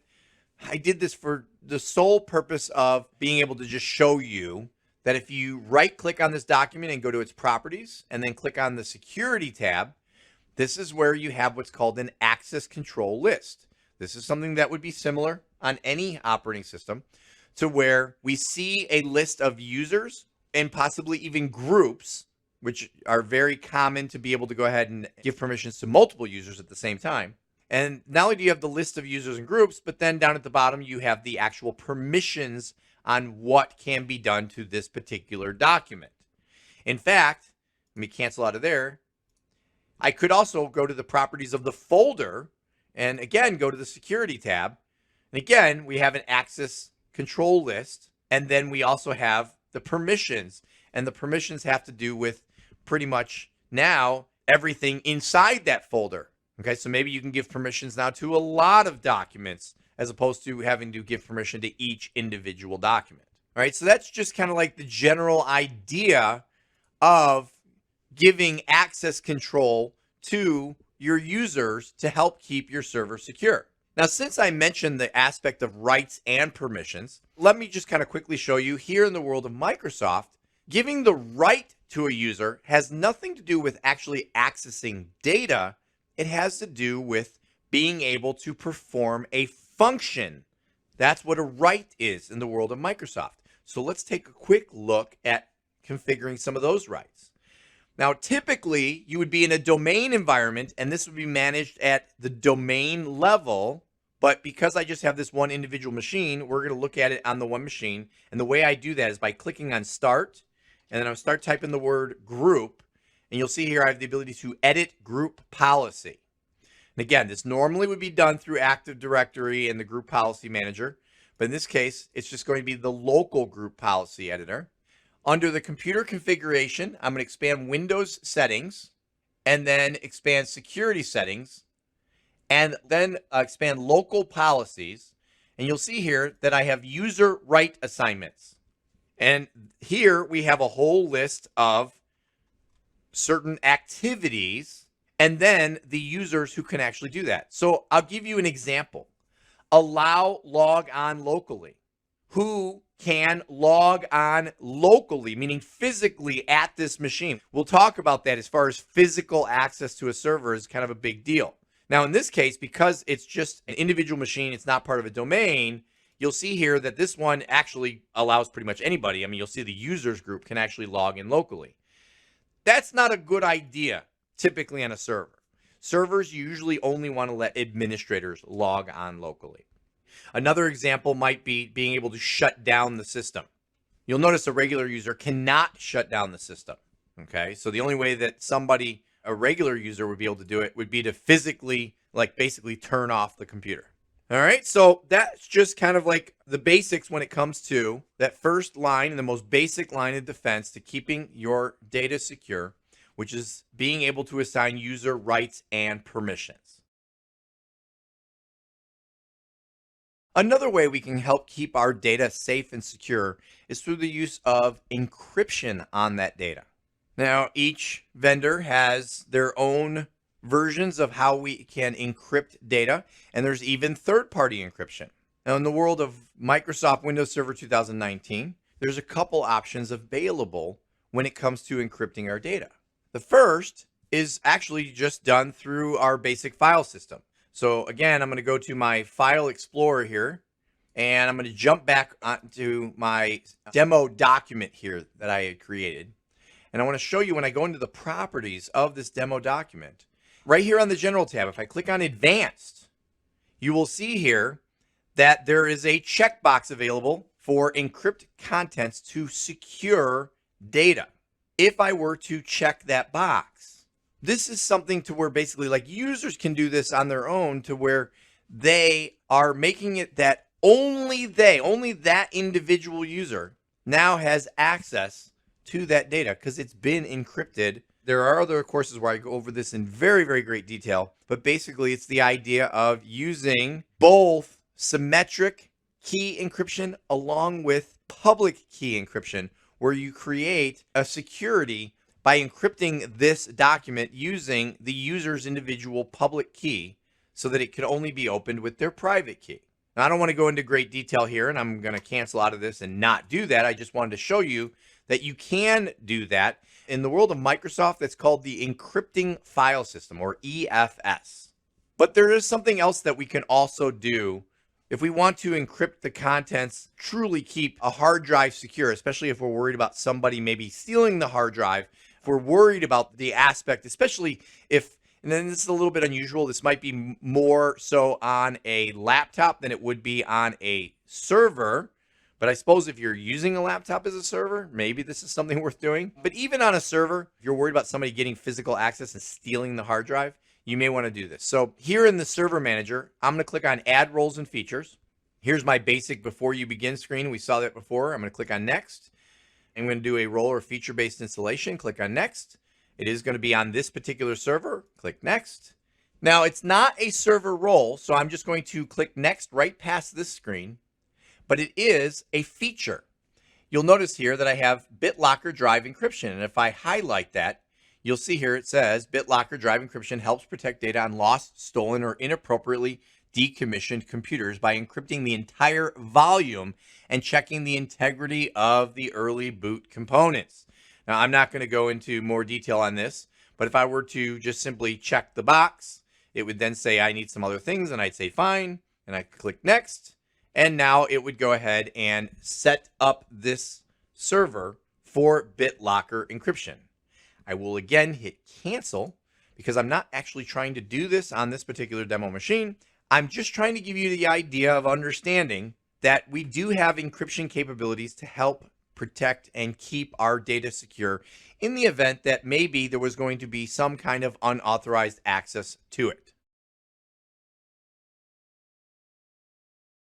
So now let's talk a little bit about something called server hardening. And really what it means is, if you kind of turn the words around, it means making it harder to break into your servers or into your systems. All right, so the first area that I want to talk about when it comes to hardening your servers has to do with the software side of things, specifically the operating system and the applications that are installed.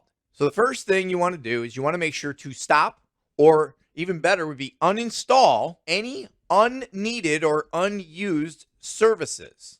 For every extra service that's running on your system, that's one extra vulnerability that somebody might be able to break in through. Along those same lines, close any unneeded communication ports. If you know that you have a server that has a very specific purpose and only needs to have certain types of communication, well, then make sure that you close off any ports that are unrelated to the specific services that that server is providing. Now, most server operating systems from any vendor have some form of software firewall to where you can open and close the ports on that specific server. Okay, as opposed to you may be thinking about out on your actual firewall. Well, that's important as well, and we'll talk about that. But I'm talking about on the server itself, you want to also close any unneeded ports. Now, basically, when I talk about stopping unneeded services and closing ports, I'm talking about anything related to the operating system or applications. But speaking of applications, another thing that you want to do is, well, have as few applications as possible installed on your servers. All right. Many companies, they want to take kind of a lazy approach, which is let's just look at all the software that's needed for the entire company, and then let's just install it everywhere. Well, that's not a real good idea, because every extra application that's installed means you're going to have extra services and ports open, and therefore extra vulnerabilities. So only install the applications that are necessary on your servers. And then finally, and this is actually a really important one, is make sure that you are keeping your security patches up to date. The problem is that every time a vendor puts out a new security patch, what they're doing is they're actually announcing to everybody, hey, we have found a potential vulnerability. Well, guess what? The bad people out there, they watch for that, and then they will try to exploit that vulnerability based upon anybody who has not actually implemented the latest and greatest security patch. All right, so you want to make sure that that is absolutely taken care of on all your servers. So now let's take a look at this from a hardware perspective. First of all, you want to disable any unneeded hardware and physical ports or devices. You don't want to let somebody have the ability to physically connect in through any port that's maybe just sitting vacant or unused. You can also do some basic things like implementing a BIOS password, which makes it that if somebody were to gain physical access to the server and let's say reboot it, they wouldn't be able to get into BIOS and make changes from that perspective. You want to disable something called Wake on LAN, which is the ability for somebody to wake up the server via the network. Okay, maybe you have your server shut down as a matter of protection, and you don't want somebody to be able to literally boot up the computer by connecting via the network. Now, this one seems a little bit, like, why are we doing this? Why is this security based? Okay, set appropriate boot order. Why does that matter? Well, the reason it matters is because very often a system will come with a default setting of booting off something other than the hard drive. And again, if somebody can get physical access to the server, and then they know that there's something else that can be booted off of before the hard drive with the operating system, well, then they're going to go ahead and they're going to plug in one of those devices and boot off of their own device to get into your server. Finally, we just have the idea of physically locking up the server. All right, so that is kind of a way that we can go ahead and harden our servers. We can do it by locking down our software to having only what's necessary, and then also locking down the hardware to protect against somebody physically gaining access to the server.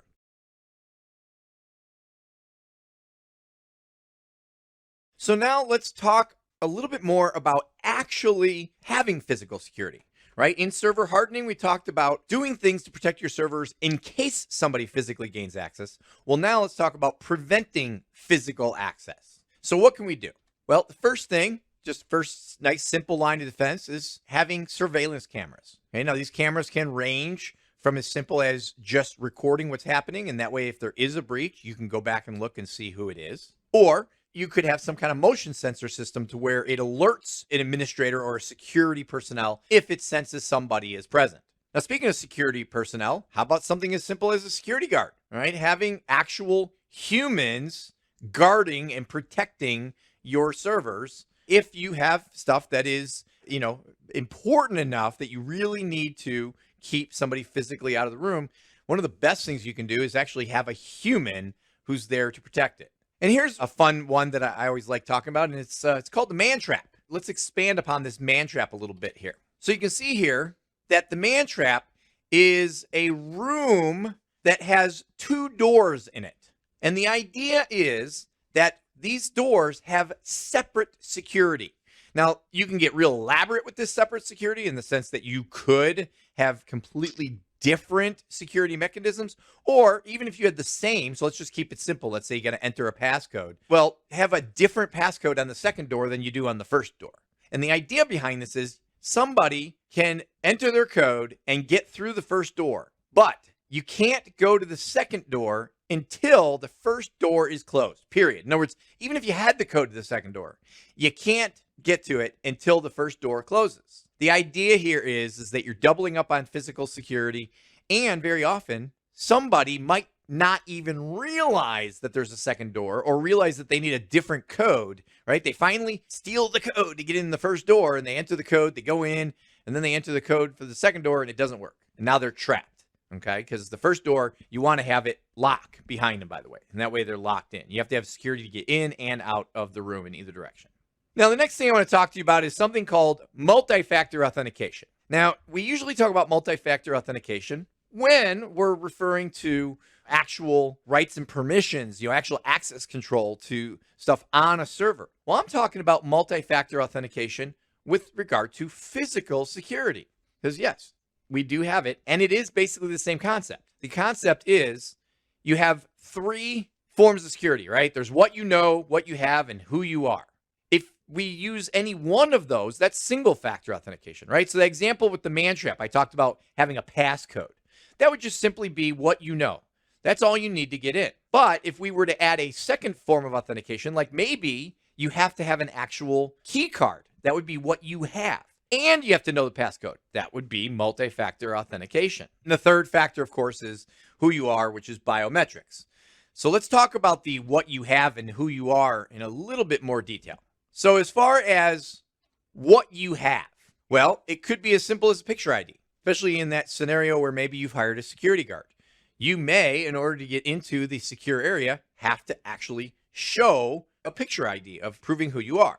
Or maybe you have some form of key fob, right, that you have to go tap up against a sensor, which, by the way, the technology it uses is something called RFID, okay, where you go ahead and RFID with this key fob to get into a room. Could have an actual smart card. Now, smart cards are usually referred to when it comes to authentication to an actual server. So I want to throw it in there because it's kind of like physical security to the server, but it's really more to the server than the server room. And these days, we now even have the ability to have this secure access, sometimes by just simply having a smartphone, and maybe there is some security software that's been installed on that phone so that you can physically have the phone with you to be able to get in. And then, of course, there's biometrics. Could have a fingerprint scanner, right? Someone has to scan their fingerprint to get in the room. Could be a retinal scanner. They look at your eye. Could be facial recognition where they look at your face. And this is my favorite one. I did this course about 5 years ago, and I talked about, DNA scanners, the future. We're right on the edge of possibly even having to check your DNA to get in. Well, while that may exist, it certainly is not commonplace yet. And we are still, and now we're 5 years down the line from the last time I did this. But I wanted to leave it on there that we are still right on the cusp of having this be somewhat commonplace for DNA scanners. So again, the idea is with multi-factor authentication, you have to do 2 or more of these things. You have to know something, you have to have something, and or you have to be someone to specifically be able to physically gain access to your servers. All right, and so that's just a little bit about how we can keep our servers physically secure.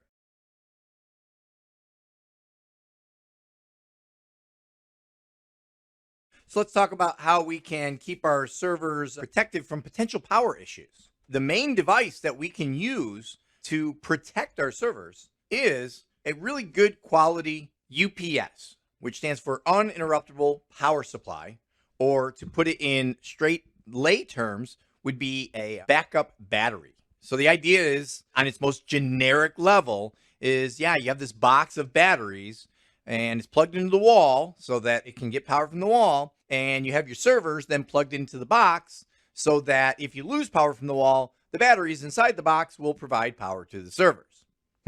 Okay, well, it's a little bit more sophisticated than that. You want to actually pay attention to a few things when you go get your UPS. First thing is you have to decide how long you want your servers to be running on backup battery in the event of a power failure. Now, here's the thing. Battery backup is not for business as usual.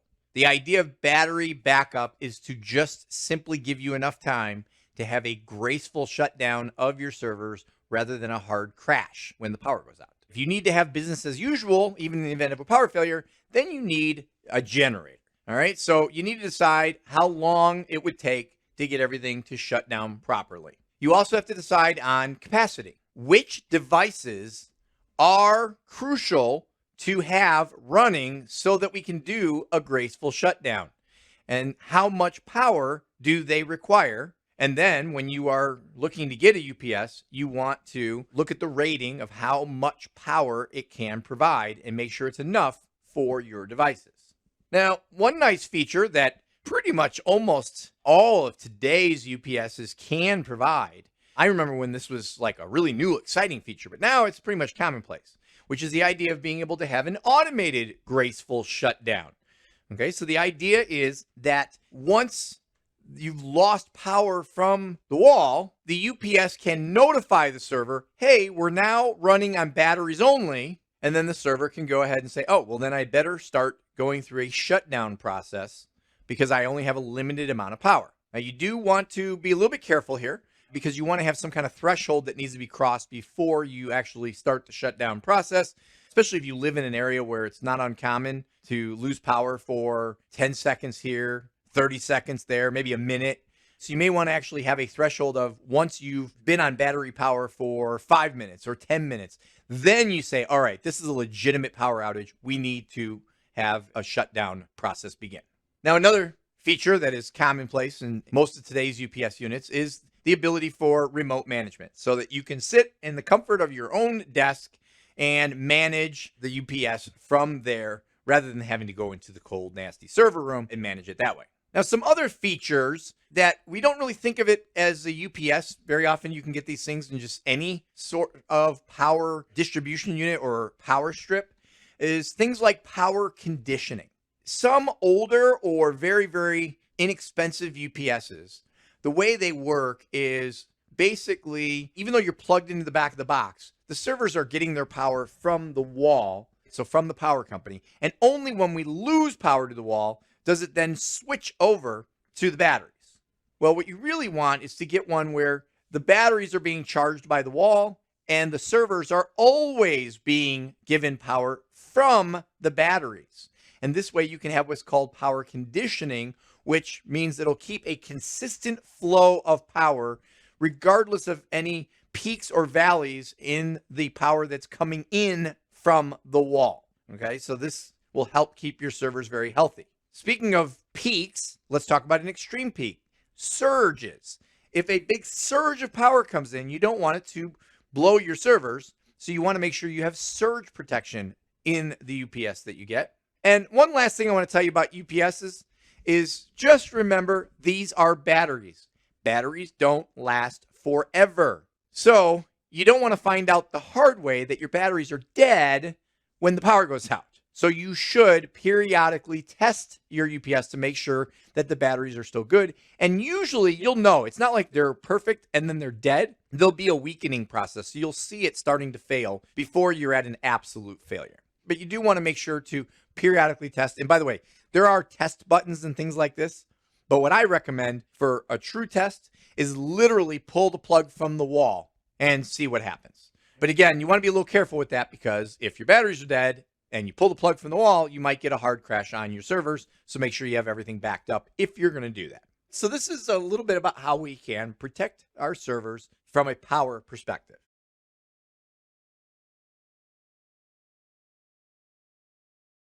Next, we want to talk about keeping our servers safe from an environmental perspective. So the first thing is, let's talk about some of our HVAC issues. Right? You want to make sure that you have an appropriate temperature in your server room. If your server room gets to be too hot, then your servers may be at risk of overheating and having problems that way. Well, believe it or not, if it were to get too cold in the server room, and this is one that people are like, well, wait a minute, I've been in server rooms and they're pretty cold. No. I'm talking about if you get down near freezing and things like that, then you can end up having condensation actually start to build up on your electronics, and that's not a good thing either. So you want to make sure that you are very focused on having good temperature control in your server rooms. Along those same lines, you want to have good humidity control. If you were to allow your server room to get too dry, well, then you run the risk of basically static buildup, right? And then you can have electrostatic discharge that can cause problems.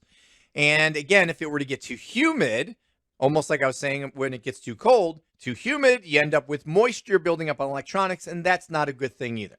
You want to make sure that you have good airflow. So not just a good temperature and humidity, but you want the air flowing through the room. All right, now we talked about airflow inside of a server, okay? And that's important to keep the individual components of the server cool. Well, one of the ways that we can help the airflow inside the server is by having good airflow in the server room. And speaking of good airflow in the server room, if you have enough servers in your server room, then you may want to go with a concept that is on its most basic level. I like to call it just simply hot aisle, cold aisle.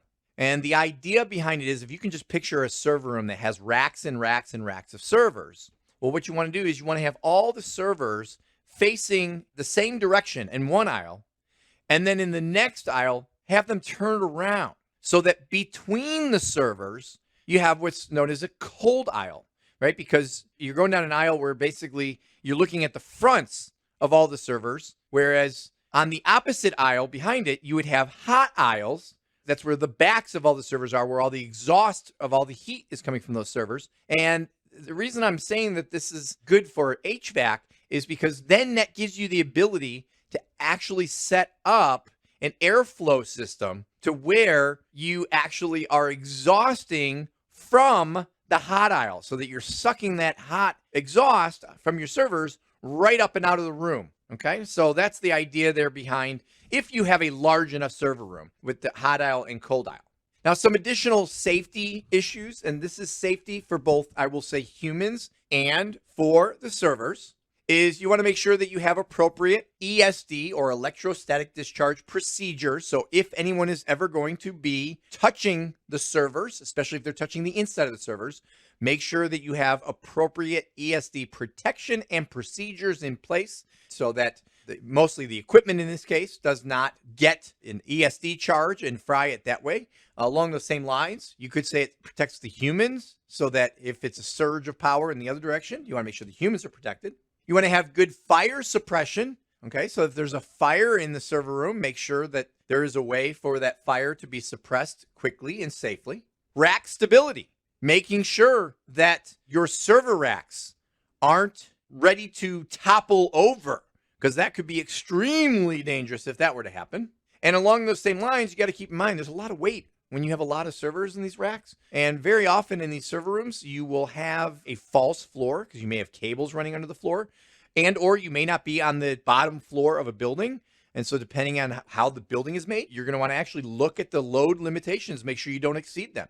And you also want to watch out for sharp edges and pinch points from all this equipment that you have. Again, protecting humans from getting cut, but also protecting your server equipment, mostly like cables and things like that, from being cut and then causing damage to the servers. So that's just a little bit of some of the things you want to think about with the environment of the server room itself.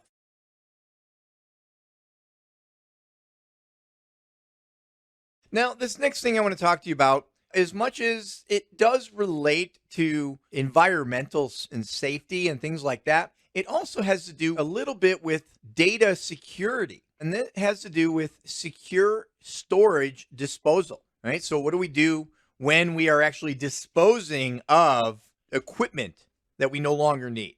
Let's talk about data itself, right? If we want to go ahead and get the data off of our drives, off of our systems before we dispose of it, there are some options. The first is just what's known as a simple soft wipe, or just a basic deletion, right? It's the idea of you just take files that you don't need and you say delete. And no, I'm not talking about just going to the recycle bin. You even empty it from the recycle bin. Heck, you might even format the hard drive. But you have to understand that just a regular soft wipe, even though the data, it's said to not be there anymore, it is actually still there. A remnant of the data still physically exists in the circuits, on the magnetic platters. Okay, so you want to be a little bit careful about that. So you may want to go to what's called a hard wipe.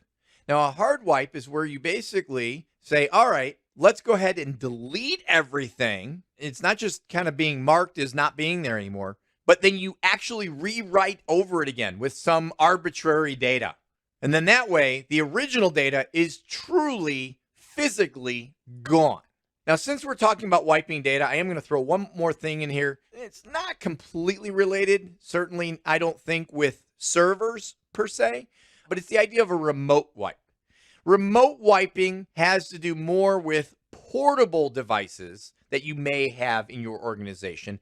And if those portable devices were to ever disappear, get lost, be stolen, whatever, then you could implement what's called a remote wipe system. You may be familiar with this. Many cell phone carriers, and really it's not even just the carrier, even the phone itself, will have technology built into it to say, oh, okay, so if it disappears, you suddenly lose it. You don't want to have people getting into all your private information. You do a remote wipe.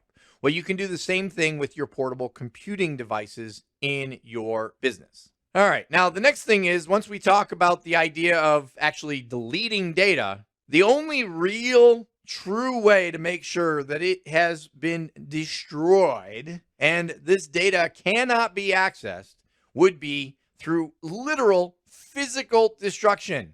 And yes, that means where you may actually take a hammer to the device and break the device into pieces. And you want to make sure that when you dispose of those pieces, you take the time to dispose of them separately. And the reason why is because, believe it or not, you might be thinking to yourself, okay, I've smashed this hard drive and it's in 1,000 different pieces. If somebody has those 1,000 pieces, they can, if they're really skilled, they can find ways to get it all reconstructed, almost like a jigsaw puzzle, and figure out how to get back in and get to your data. The other thing you want to keep in mind is when you are disposing of any form of computer equipment, you don't just throw it in the garbage. Okay, it is not environmentally safe to do so. So it's very important that you actually take the time, and this will vary from area to area. So in your area, look into how to properly dispose of your computer equipment. Now, I will tell you, by the way, very often, one of the easiest ways to dispose of equipment, once you've made sure all the data has been wiped off and you're not worried about somebody, stealing or whatever, is to actually donate the equipment, right? Because you may be done with it, but it may not actually be dead or broken. And there are many organizations who don't have a lot of money who would greatly appreciate your hand-me-downs. That's a great way to go ahead and help the environment by basically recycling your devices straight into another organization who can use them. And so that is how we can go ahead and we can securely and safely dispose of our storage devices and really any of our computing devices.